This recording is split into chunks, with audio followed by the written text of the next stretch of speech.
చేనేత పరిశ్రమ అంతరించి పోతుంది అనేది అదే అబద్ధము.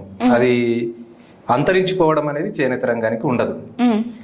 ఈరోజు చేనేత రంగానికి ఆదరించే వాళ్ళు ఉన్నారు, చేనేత వస్త్రాలు కావాలనేటువంటి వాళ్ళు ఉన్నారు, చేనేతను కొనుగోలు చేసేటటువంటి పరిస్థితి ఉంది. ఇప్పుడు మనం చాలా షాపింగ్ మాల్స్ చూస్తున్నాం, లేదు టీవీలో అడ్వర్టైజ్మెంట్స్ కానీ చూస్తున్నాం. ఏం అడ్వర్టైజ్మెంట్స్ ఇస్తున్నారు?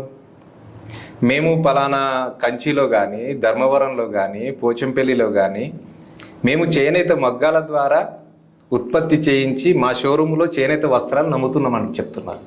కానీ ఎక్కడో మేము మెల్లుబట్టలు తెచ్చి అమ్ముతున్నామని ఏ షాపింగ్ మాల్ చెప్పదు. అవును, అంటే దానికి ఉన్నటువంటి ఒక బ్రాండ్, అది దానికి ఉన్నటువంటి ఒక డిమాండ్, అది దానికి ప్రజల యొక్క ఆదరణ అనేది ఈ దేశంలో ఉంది, ఈ రాష్ట్రంలో ఉంది, గ్రామాల్లో కూడా ఉంది. ఇప్పుడు అనేక ఉత్పత్తులు ఉన్నాయి దేశంలో. మనం బెనారస్, కాశీకి వెళ్తే బెనారస్ అంటాం, పక్కనే ఉన్నటువంటి ఆంధ్రప్రదేశ్లో ధర్మవరం శారీస్ అంటాం, కంచి చీరలు అంటాం. ఇట్లాంటి అనేక ఉత్పత్తులు ఈ ప్రపంచంలోనే భారతదేశానికి ఒక ప్రత్యేకమైనటువంటి గుర్తింపును తీసుకొచ్చినటువంటి పరిస్థితి ఉంది. ఈరోజు అమెరికా లాంటి వైట్ హౌస్లో కూడా చేనేత వస్త్రాలని అక్కడ వాడుతున్నటువంటి పరిస్థితి ఉంది. అంటే ఒక రకంగా చేనేత అంతరించిపోతుంది అనేది, అంటే యంత్రాలు వచ్చినప్పుడు కొంతవరకు తగ్గుతుంది, కానీ దానికి ఉన్నటువంటి కళా నైపుణ్యం డిఫరెంట్. చేనేత రంగానికి ఉన్నటువంటి కళ పవర్లూమ్ మీద రాదు, మిల్లు మీద వచ్చేటటువంటి అవకాశం చాలా తక్కువ.